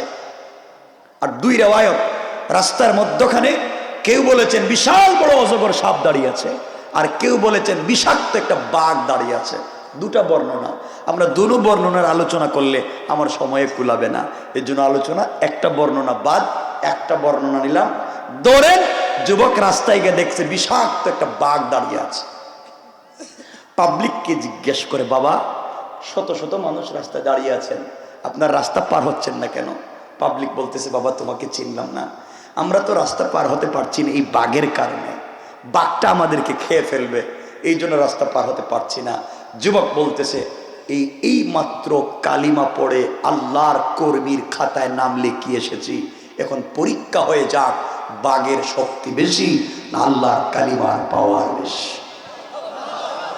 এই কথা বলে যুবক আস্তে আস্তে করে বাঘের কাছে গেছে। বাঘের কাছে গিয়া এক হাত দিয়ে বাঘের কান ধরছে, কান। সুবহানাল্লাহ কয় না কেন? মনে হইতেছে যশোরের মানুষ মনে হয় 2-4টা করে বাঘ পালতেছে নাকি, তা কোনো ব্যাপারই না। এক হাত দিয়ে বাঘের কান ধরছে, আর আরেক হাত দিয়ে বাঘের গালে আচ্ছা মতো একটা থাপ্পড় লাগাই দিচ্ছে, আর ডাক দিয়া বলে, চাই বাঘ, আল্লাহ তোকে বানিয়েছে বন জঙ্গলে থাকবার জন্য, তুই পাবলিকের রাস্তাঘাটে ডিস্টার্ব করস কেন? তুই আমাকে চিনস না? আমি কালিমাওয়ালা। আল্লাহু আকবার। যুবক বাঘের সামনে পরিচয় দেয়, আমি কালিমাওয়ালা। এই কথা বলতে দেরি হয়েছে, বাঘ মাথাটা নুয়াইয়া কানটা নাড়াইয়া জঙ্গলে যেতে 1 মিনিটও দেরি করে নাই। মুরব্বী যে বলছিলেন জাদুর চাইতে বেশি ক্ষমতা পাইবে, এখন দেখে বাঘও কথা শুনে। আমরাও মাঝে মাঝে পরিচয় দিই রাস্তাঘাটে, গভীর রাত্রে হাইওয়ে রাস্তা যখন গাড়ি চালাই, তো কিছু লোক আছে গাড়ি থামা, হুজুর থামান, যা আছে সব দিয়া দেন, যা আছে দেন। চিনেননি আমি কে কয় হেটার পরিচয় দিতে চাচ্ছি না। তো যুবকও এখানে পরিচয় দিচ্ছে কালিমাওয়ালা। পাবলিক কই কিরে, যে যুবকের কথা বাঘ শুনে হে পীর হইব না, পীর হইব কেডা? পাবলিক তার বাড়িতে তেল নিয়া, পানি নিয়া, দড়ি নিয়া লাইন ধরছে। যুবক এই কাজ তো আমার দ্বারা সম্ভব না, আমি তো এই জন্য কালিমা পড়িনি। পাবলিক তার বাড়িতে যায়, যে চুকে দেখে না জন্মান্ধ, যুবক তার হাতটা চুকে লাগাইয়া দেয়, সাথে সাথে চোখ ভালো হয়ে যায়। পা ভাঙ্গা, যুবক তার হাতটা পায়ে লাগাইয়া দেয়, সাথে সাথে পাটা ভালো হয়ে যায়। যুবক কি তারি জাদুবিদ্যা দিয়ে তো এই কাজ করা সম্ভব ছিল না। কি শিখলাম, রব কত শক্তিশালী, আমারে যদি এত ক্ষমতা দিছে, আমার রব কত শক্তিশালী। আল্লাহ, ইমানটা তার বেড়ে গিয়েছে। এবার চিন্তা করলো, পাবলিক যদি এভাবে আসতেই থাকে তাহলে কেউ দিন শিখবে না, আমার তো কাজ দিন জিন্দা করা। এবার যুবক বলছে, আমার কাছে যারা আসবে সমস্যা নিয়ে, আমি বলবো আগে কালিমা পড়ো, তারপরে দোয়া করবো। হিকমতে দ্বীনের দাওয়াত শুরু হয়ে গেছে। এভাবে চলতে লাগলো, মানুষ আসে, কালিমা পড়ে চলে যায়। আমার মুসলমান বন্ধুগণ গভীর মনোযোগ, এই খবর আস্তে আস্তে করে বাদশাহ ইউসুফ জুনওয়াসের সংসদ পর্যন্ত, মন্ত্রণালয় পর্যন্ত পৌঁছে গেল। যে আমাদের দেশে একটা যুবক আছে, অন্ধ লোককেও ভালো করে দিতে পারে, জন্মান্ধ মানুষ ভালো হয়ে যায়। বাদশাহ ইউসুফ জুনওয়াসের একজন মন্ত্রী ছিল, আশরাফ আলী তানভী লিখেন মন্ত্রী, গালিবান অর্থমন্ত্রী ছিল, জন্মান্ধ ছিল কিন্তু ব্রেন ভালো ছিল, বাদশাহ তাকে মন্ত্রী বানিয়েছে। তিনি যখন জানতে পারলেন এক যুবক আছে চোখ ভালো করে দিতে পারে, হাদিয়া তোহফা নিয়া আস্তে আস্তে করে যুবকের বাড়ি পর্যন্ত পাবলিক নিয়ে এক বহর নিয়ে পৌঁছে গেলেন। বাড়িতে এসে যুবকটাকে বললেন, যুবক রে, আমি এই দেশের অর্থমন্ত্রী, আমি চোখে দেখি না, কোটি কোটি টাকা উপহার উপঢৌকন নিয়ে তোমার কাছে এসেছি, তুমি নাকি চোখ ভালো করে দিতে পারো, আমি যে চোখে দেখি না, তুমি কি আমার চোখটা ভালো করে দিতে পারবে? আব্দুল্লাহ ডাক দিয়া বলছে, মন্ত্রী, চোখ তো আমি ভালো করে দিতে পারি না, চোখ ভালো করে দিতে পারবেন একমাত্র আমার আল্লাহ।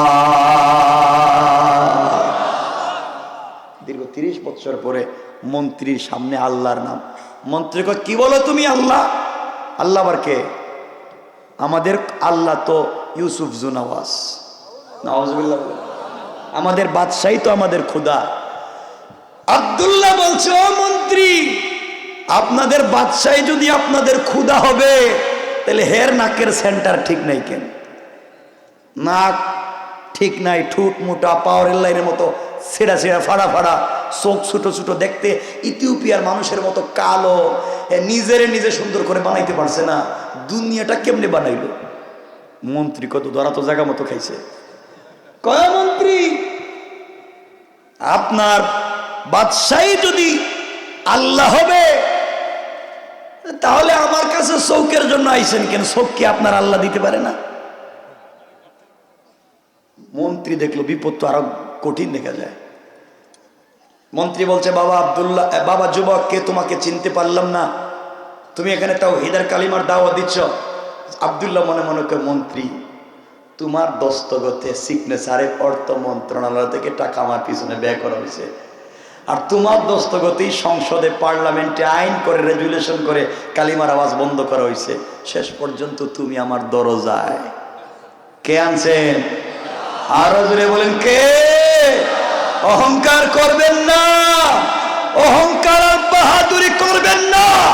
আমার আল্লাহ চাইলে তাপড়াইয়া 10 তলার থেকে গাছ তলায় নামাইয়া দিতে 1 মিনিটও দেরি হবে না। আমার বন্ধুগণ, মন্ত্রী বলছে, বাবা তোমাকে চিনলাম না, তুমি আল্লাহর নাম বলতেছো, আবিজাবি বলতেছো, শোনো বাবা, এগুলো বাদ দাও। আমরা আমাদের একটা ছেলেকে, আব্দুল্লাহ নাম, বিদেশে পাঠাইছি জাদুবিদ্যা শিক্ষার জন্য। ও জাদুবিদ্যা শিক্ষা করে আসতেছে, এই দেশ থেকে কালিমাওয়ালারে সাইজ করব। আব্দুল্লাহ, আমি তো হেই আব্দুল্লাহ। আল্লাহু আকবার বললেন না? আমি তো হে আব্দুল্লাহ। হে আব্দুল্লাহ মানে? যে আব্দুল্লাহ রে আপনার টাকা পয়সা দিয়ে বিদেশে পাঠাইছেন, এই আব্দুল্লাহ তো আমি আব্দুল্লাহ। বাপ, তুমি এমন জাদু শিখছো, চোখ ভালো করে দাও। আরে মন্ত্রী, আপনাদের টাকা পয়সা খরচ করে তো আমি জাদু শিখছিলাম, কিন্তু আসার পথে আমার আল্লাহ আমার উল্টা জাদু করে কালিমা পড়াইয়া মুসলমান বানাইয়া মন্ত্রী এখন আপনার সামনে দাঁড় করে বলছে, মন্ত্রী সাহেব, আপনি কালিমা পড়েন, বলে চোখ পাইবেন না। মন্ত্রী চিন্তা করলো, কই কি আব্দুল্লাহ, আমি কি চোখ পাবো না? আপনি যদি চোখ পেতে চান, আমার আল্লাহর উপর ঈমান আনতে হইব, কালিমা পড়লে চোখ পাইবেন। আব্দুল্লাহর কথা হইল, তুমি সংসদ থেকে কালিমা বের করছো, তুমি আবার সংসদে কালিমা নিয়ে যাইবা। ঠিক কিনা বলেন? আমার আল্লাহ কোরআনে কারিমে বলছেন, ইন্না কাইদাশ শাইতানি কানা দাঈফা। কাফের বেঈমানেরা দিল মুছে দেওয়ার যত কৌশল করে, সবগুলা কৌশল আমার আল্লাহর কাছে মশা মাছির চাইতে আরো বেশি দুর্বল। কোন ঠিক কিনা? মন্ত্রী চিন্তা করে শেষ পর্যন্ত আমার একটু কালিমা পড়তে হইব। আব্দুল্লাহ, বাবা, আমি চোখে দেখি না, আমার জীবনে কত শখ আর আশা চোখে দেখবো, চোখটা দেও না। আব্দুল্লাহ কালিমা পড়া লাগবে। এবার মন্ত্রী চিন্তা করলো, যদি কালিমা পড়ি আর চোখ পাই, চোখ পাওয়ার পরে যদি কালিমা ছেড়ে দিই সমস্যা কি? নিয়ত কি ঠিক আছে? আপনারা সবাই বললেন না, নিয়ত কি ঠিক আছে? আমাদের মতো আছে, আমাদের দেখেন না, আমাদের সমাজে দেখেন না, কেউ যদি আমি যদি এই হতে পারি সেই হতে পারি, আমি এলাকার অমুক হতে পারি, পাওয়ার পাই, এলাকার সব ভালো ভালো রাস্তা ভাঙ্গে কাঁচা বানায় দিন, দিছে সব ঠিক করে।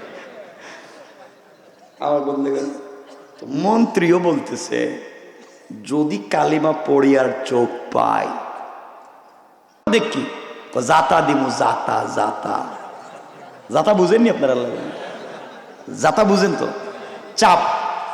আমরা একবারে খাস সিলেটি, আমার যেহেতু যদি আমি ঢাকা শহরে থাকি, আমার জন্ম বেড়ে ওঠা আমার একেবারে সিলেট শহরে, বুঝলেন, আঞ্চলিক একটা কথা বললাম, জাতা মারা, বুঝেন নেই তো? চাপ দিব, বুঝবেন।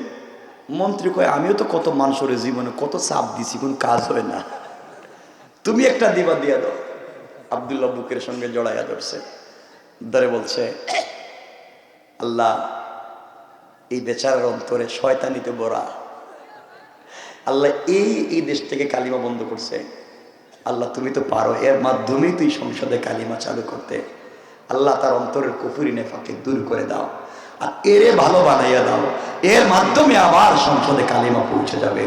এই কথা বলে আব্দুল্লাহ চাপ দিয়েছে। চাপ দেওয়ার সাথে সাথে মন্ত্রী বলছে আব্দুল্লাহ ছেড়ে দে, কসম রব্বে পাকের জাতের, তোর চাপে আমি চক্ষু বন্ধ করলে মনে হয় আল্লাহর আরশ পর্যন্ত দেখতে পাই। আল্লাহ ছেড়ে দে। আব্দুল্লাহ ছেড়ে দিয়েছে। মন্ত্রী বলছে বাবা কি করলে তুই, এটা চাপটা মানে কি করলে? আমার দিল চেঞ্জ হয়ে গিয়েছে, মন অন্যভাবে পরিবর্তন হয়ে গিয়েছে, আমি আর মন্ত্রিত্ব চাই না, টাকা পয়সা চাই না, আমি তোমার সাথে আছি, তখন আমি আসছি আর তুমি আসো, দুজন মিলে দেশে দিন জিন্দা করে দিন।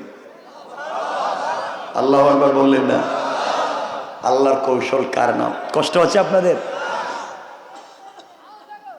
11:15 হয়ে যাইতেছে, আমি কি রাইখা দিব? কেউ কি আছে এখানে? আপনাদের কষ্ট হচ্ছে না? আর কত রাত্র হয়ে যাইতেছে না? কি কয়? হ্যাঁ, আমি তো প্লাস্টিক। শুনেন আমার মুসলমান বন্ধুগণ, গভীর মনোযোগ, চমৎকার কথাগুলো এবার শুনেন। এবার আব্দুল্লাহ মন্ত্রীকে বলছে মন্ত্রী আপনি চলে যান, আপনি চলে যান, যেখানে ছিলেন সেখানেই দিন জিন্দা করেন। এবার পরের দিন সংসদ অধিবেশন বসেছে বা কোনো প্রোগ্রামে বসেছে, বাদশাহ ইউসুফ জুনাওয়াজের পাশে অর্থমন্ত্রী বসা। বাদশাহ ইউসুফ জুনাওয়াজ তাকাইয়া দেখে মন্ত্রীর চোখ ভালো, তাকাইয়া দেখে এতদিন তো সংসদে 2-4 জন ধরে নিয়ে আসতে হতো, আজ দেখা যায় চোখে দেখে আঙ্গুল দিয়ে কলম দিয়ে লেখে, ব্যাপার কি? জিজ্ঞাসা করে মন্ত্রী আপনি চোখ পাইলেন কোথায়, আপনি তো চোখে দেখতেন না। মন্ত্রী ঠাস করে ডাক দিয়ে বলছে বাদশাহ আমার চোখ ফিরিয়ে দিয়েছেন আমার আল্লাহ। বাদশাহ কয় আল্লাহ মানি? আমি না তোমাদের আল্লাহ? আপনি বাটপার। কি কয়? আপনি যদি আল্লাহ হইবেন আপনার এই অবস্থা তো খারাপ কেন? মন্ত্রী কি বলেন, কি এর কালিমা, কি কালিমার দাওয়াত দিচ্ছেন, কি শুরু করছেন? আপনি জানেন না আব্দুল্লাহরে পাঠাইছে জাদুবিদ্যার জন্য, ও আসতেছে কালিমারে সাইজ করব। মন্ত্রী কো হে আব্দুল্লাহ তো কালিমা পড়াইলো। সুবহানাল্লাহ বললেন না? কৌশলটা কার? আরো জোরে বলেন কার? বাদশাহ কো বুঝলাম না, হে আব্দুল্লাহ কো এমন জাদু শিখছে? কারে জাদু কিসের? কালিমা এক আল্লাহর উপরে ঈমান আমিও আনছি। বাদশাহ দেখলো শেষ পর্যন্ত দুশ্মন তো আমার ঘরের ভিতরে, কে ঢুকাইয়া দিছে? আল্লাহর সাথে লাগালাগি কইরেন না আমার মুসলমান বন্ধুগণ। এবার বাদশাহ মন্ত্রীকে ভাঙলো আর আঘাত করতে লাগলো। মন্ত্রী ডাক দিয়ে বলছে বাদশাহ রে, আমাকে আঘাত করতে পারেন, আপনি আমাকে মেরে ফেলতে পারেন, এতদিন দামি দামি বিছানায় ঘুমাইয়া যে শান্তি পাই না, আজকে কালিমা পড়ার অপরাধে আপনি যখন আঘাত করেন, আপনার প্রত্যেকটা আঘাতে শান্তির বিছানার চাইতে আরো বেশি শান্তি পায়। কেমন পরিবর্তন হয়ে গেল। এক পর্যায়ে মন্ত্রী আব্দুল্লাহর ঠিকানা বলে দিয়েছে। আব্দুল্লাহকে বাদশার দরবারে হাজির করা হয়েছে। আব্দুল্লাহ রে, তোমাকে তো টাকা পয়সা দিলাম, কোটি টাকা খরচ করে বিদেশে পড়ালাম, কৌশল শিক্ষা করলাম দেশ থেকে কেমনে দিন মুছে দেওয়া যায়, আর তুমি দেখি উল্টা দিনের দাওয়াত দাও। আব্দুল্লাহ ডাক দিয়ে বলছে, বাদশাহ আপনি তো ঠিকই দিয়েছিলেন, সব কাজে লাগাইছি, উল্টা আসার পথে আমার আল্লাহ আমাকে জাদু করে কালিমা পড়াইয়া মুসলমান বানাইয়া ও বাদশাহ এখন আপনার সামনে দাঁড় করাইয়া ডাক দিয়ে বলছে, বাদশাহ ইউসুফ জুনওয়াজ আপনি কালিমা পড়ে, নচেত ক্ষমতা থাকবে না। বাদশাহ কয় আমারে, আপনারে। এবার আব্দুল্লাহকে আঘাত করা শুরু হলো। এক পর্যায়ে আব্দুল্লাহ ওই মুরব্বীর ঠিকানা বলে দিয়েছে, যার কাছে গাছের গুড়ার নিচে কালিমা পড়েছিল। আব্দুল্লাহ মুরব্বীকে বাদশার দরবারে হাজির করা হয়েছে। বাদশাহ ডাক দিয়ে বলছে, মুরব্বী আপনি কি জানেন না এই দেশে তাওহীদের দাওয়াত নিষেধ? মুরব্বী ডাক দিয়া বলছেন, বাদশাহ আমি জানি আপনি নিষেধ করেছেন, আর আমার আল্লাহ আমাকে নির্দেশ করেছেন, আমি আমার আল্লাহর হুকুম পালন করেছি। বাদশাহ ডাক দিয়ে বলছে, মুরব্বী এই কালেমার অপরাধ আপনার জানা আছে কি? না আমি জানি না। অপরাধ হলো এই মুহূর্তে আপনাকে গাছ কাটার করাত চিনেননি, মাথায় লাগাইয়া জীবন্ত 2 টুকরা করে দেওয়া হবে। মুরব্বী ডাক দিয়া বলেছেন, বাদশাহ যাব না, কালিমার অপরাধে আপনি একবার কেন কোটি বার যদি আমার মাথায় ছুরি লাগাইয়া আমাকে টুকরা টুকরা করে দেন, জিন্দেগি ধ্বংস করে দিতে পারি বাদশাহ, কিন্তু একটা মুহূর্তের জন্য আল্লাহর কালিমা জবান থেকে ছাড়তে চাই না। মুরব্বীকে শহীদ করে দেয়া হলো, মন্ত্রীকে শহীদ করে দেয়া হলো। এবার আব্দুল্লাহকে ডাক দিয়ে বলছে, আব্দুল্লাহ রে তুমি বলো বাবা কালিমা ছেড়ে দাও। আব্দুল্লাহ বলছে, বাদশাহ আমি কালিমা ছেড়ে দিলে আপনি কি আমাকে দিবেন? বাদশাহ বলছে, আব্দুল্লাহ রে তুমি যদি কালিমা ছেড়ে দাও আমি আমার দেশ নাজরান অর্ধেক তোমার নামে রেজিস্ট্রি করে লিখে দিব। আব্দুল্লাহ মুচকি হেসে দাঁড়াইয়া বলছে, বাদশাহ আপনি আপনার দেশের অর্ধেক আমার নামে লিখে দিবেন, বিনিময়ে কালিমা ছেড়ে দিতে বললেন। শুনেন আমার কথা, আপনি যদি গোটা দুনিয়ার পূর্ব থেকে পশ্চিম, উত্তর থেকে দক্ষিণ গোটা দুনিয়াও আমার নামে রেজিস্ট্রি করে লিখে দেন, কসম রব্বে পাকের জাতের 1 মিনিটের জন্য আল্লাহর কালিমা ছেড়ে দেওয়া যায় না। এবার বাদশা বলছে, আব্দুল্লাহ রে তুমি যদি কালিমা ছেড়ে দাও, আমার একটা মাত্র মেয়ে আছে, আর কোনো সন্তান নাই, এই মেয়েটাকে তোমার কাছে বিয়ে দিব, বিনিময় কালিমা ছেড়ে দাও, তুমি আমার মেয়ের জামাই, আমি মরে গেলে পুরা দেশের মালিক তুমি হয়ে যাবে। এবার আব্দুল্লাহ বলছে, বাদশাহ আপনি আসমানের চন্দ্র সূর্য আমার 1 হাতে উঠাইয়া দেন, আর 1 হাতে জান্নাতের হুর এনে আমাকে বিয়ে দিতে চান, কথা দিলাম, কথা দিলাম দুনিয়ার সকল জৌলুসকে 1 মিনিটে লাত্তি মেরে ফেলে দিতে পারি, কিন্তু আল্লাহর কালিমা পড়ে যেই সার আর শান্তি পেয়েছি 1 মিনিটের জন্য সেই কালিমা ছাড়া দেওয়া যাবে না। বাদশার মাথা গরম হয়ে গেল। তারিখে ইবনে জারির তাবারিতে লিখে 70 জন সেনাবাহিনী দিয়া আব্দুল্লাহকে বাদশা পাঠাইয়া দিয়েছে, নিয়ে যাও আব্দুল্লাহকে পাহাড়ের উপরে নিয়ে যাও, পাহাড়ের উপর থেকে ধাক্কা দিয়ে মাটিতে ফেলে দেওয়া, যেন হাড্ডি গুড্ডি পর্যন্ত ভেঙ্গে চুরে চুরমার হয়ে যায়। এবার আব্দুল্লাহকে 70 জন সেনাবাহিনী পাহাড়ের উপরে নিয়ে গেল, পাহাড় থেকে ধাক্কা দিয়ে নিচের মধ্যে ফেলে হত্যা করবে কালিমার অপরাধে।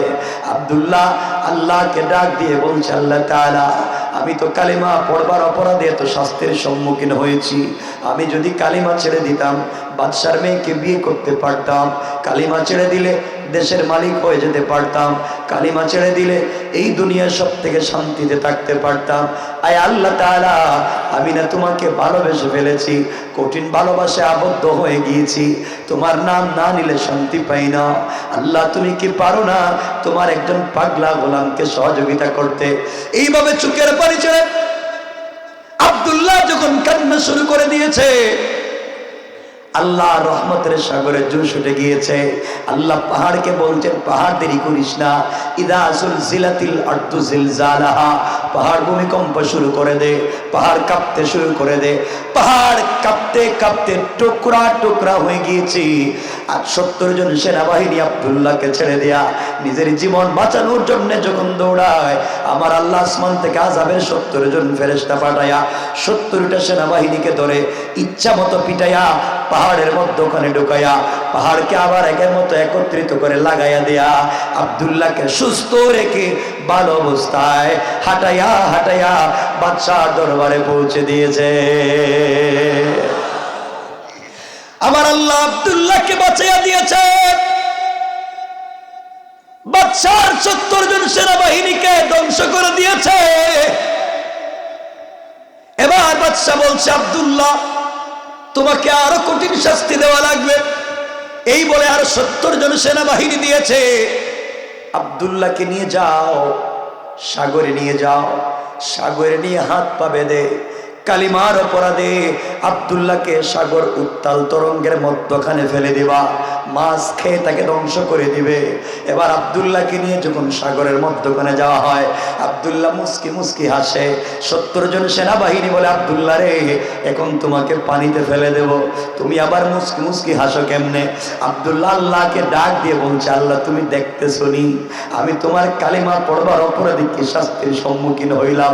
আয় আল্লাহ, এবার যদি তুমি আমাকে না বাঁচাও, ও মুনিফ কাফেররা বলবে তোমার ক্ষমতা পাহাড়ে চলে সাগরে চলে না।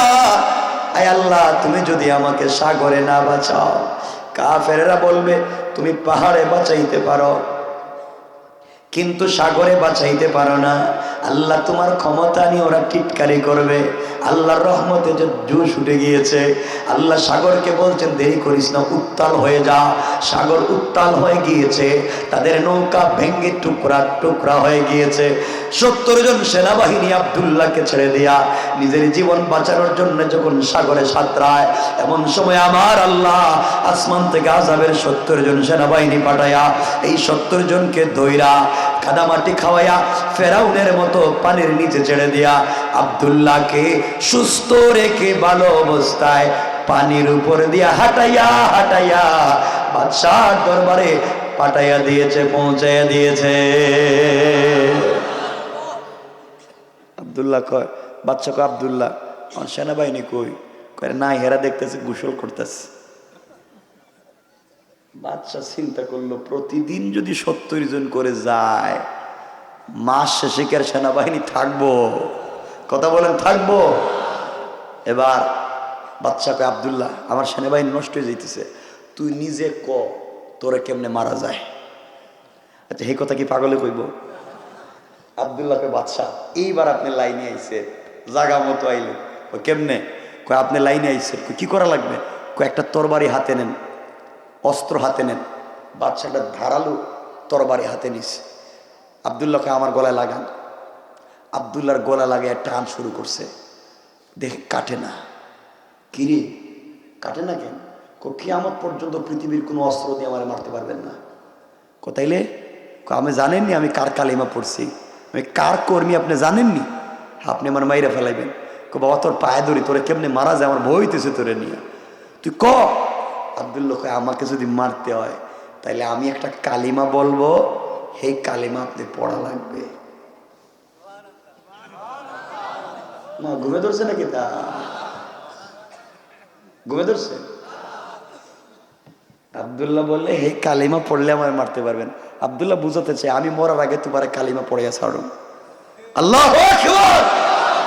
হুজুর মানে 12টা হ্যাঁ কি? না না, বহুত বহুত কথা বাকি, আর বহুত কথা বাকি বাবা, দরকার নাই, লম্বা যেতেছে। কষ্ট হচ্ছে না আপনাদের? না কি ভালো। এই যে এই যে এই যে এই যে এই যে দেখেন, এই যে দেখেন, এই যে সবার একসাথে বস্ত্রাবে ধরছে। কষ্ট হচ্ছে? কি কয়? না কয় কেন? বেশি রাত্র হয়ে গেলে কষ্ট হবে আমার। কয়েক মিনিট আমি রেখে দিব, আপনারা কিছু বলতে পারবেন না। আমি যেখানে রাইখা দিব সব মাইনা নিবেন ইনশাআল্লাহ। হ্যাঁ ঠিক আছে, এখন হাদিস শুনাইয়া দেই। ওয়ালা দিন আলিমান লা আহদালা, যারা ওয়াদা দিয়ে ওয়াদা রাখে না এদের কোনো ধর্ম নাই। আপনারা ওয়াদা দিছেন আমি রাইখা দিব, ওয়াদা বাংলা খবর আছে। আমি মাথায় রাখবেন আপনাদের মতো সালাক কম কিন্তু আমি না, আমিও বুঝি সব কিছু। আমার মুসলমান বন্ধুগণ গভীর মনোযোগ কথাগুলো দিল দিয়ে শুনেন কি বলতে চাই। এবার আব্দুল্লাহ বলছে, বাদশাহ আমাকে যদি মারতে হয় আমার পরামর্শ আপনাকে শুনতে হবে। বাদশাহ বলছে, কি পরামর্শ বলো? পরামর্শ হলো প্রায় 3 মাস আমার নামে পুরা দেশের ভিতরে মাইকিং করাতে হবে, ঘোষণা করতে হবে। পুরা নাজরানের আবাল বৃদ্ধ বনিতা পুরা দেশের মানুষকে একটা মাঠে জমা করা লাগবে। করলাম। এরপরে আপনি আমাকে ওই মাঠে নিয়ে যাবেন। ওই মাঠে নিয়ে যাওয়ার পরে আমি একটা কালিমা বলবো। ওই কালিমা বলবার পরে ওই কালিমা পড়ে আপনি আমার গলায় ছুরি লাগিয়ে দিবেন, তাইলে আপনি আমাকে মারতে পারবেন, নচেত পারবেন না। বাদশাহ বলছে, সব মানিয়ের পরেও তোকে মারা লাগবে। এবার আমার বন্ধুগণ লম্বা কথা সংক্ষেপ করে বলে দেই। 3 মাসের মতো পুরা দেশে ঘোষণা করা হলো অমুক মাঠে সবাইকে যাওয়া লাগবে। আবাল বৃদ্ধ বনিতা নারী পুরুষ বাচ্চা সবাই খুলে নিয়ে হাজির। বাদশাহ বলছে, যারা যাবে না 6 থেকে 1 বছরের জেল। কিরে বাবা? উদ্দেশ্য হলো আব্দুল্লাহ বুঝাতে চায়, বাদশাহ আমি হয়তো মরে যেতে পারি, বাঁচবো না, কিন্তু আমার আল্লাহর তাওহীদ আমি পুরা দেশের মানুষের কানে কানে পৌঁছাইয়া দিতে চাই। কৌশলটা কার? এজন্য আমার আল্লাহ বললেন, ওয়া মাকারু ওয়া মাকারাল্লাহ ওয়াল্লাহু খায়রুল মাকিরিন।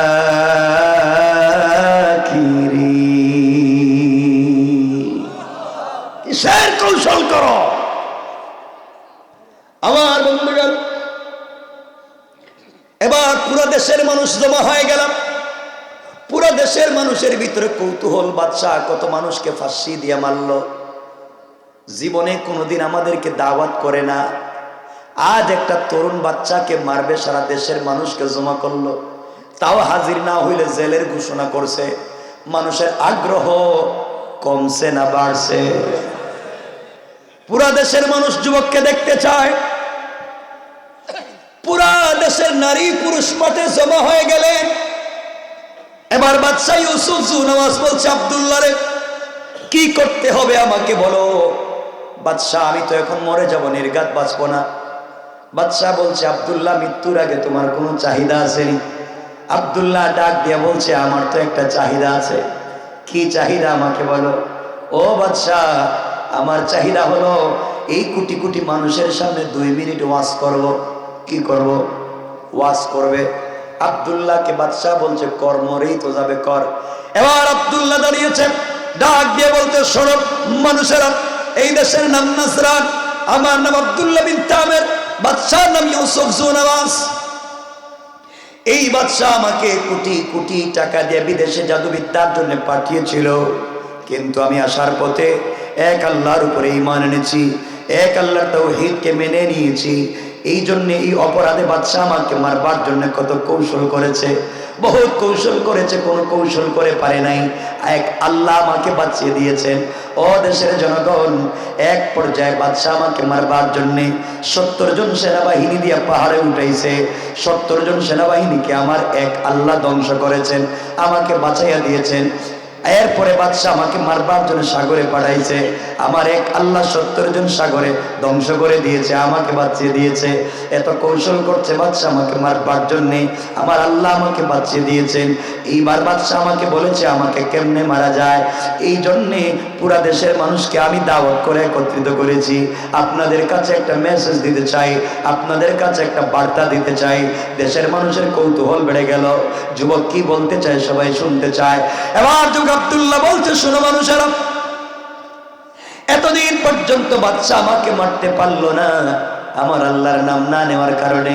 বহুত কৌশল করছে, আমাকে মারতে পারলো না, একমাত্র আমার আল্লাহর নাম না নেওয়ার কারণে।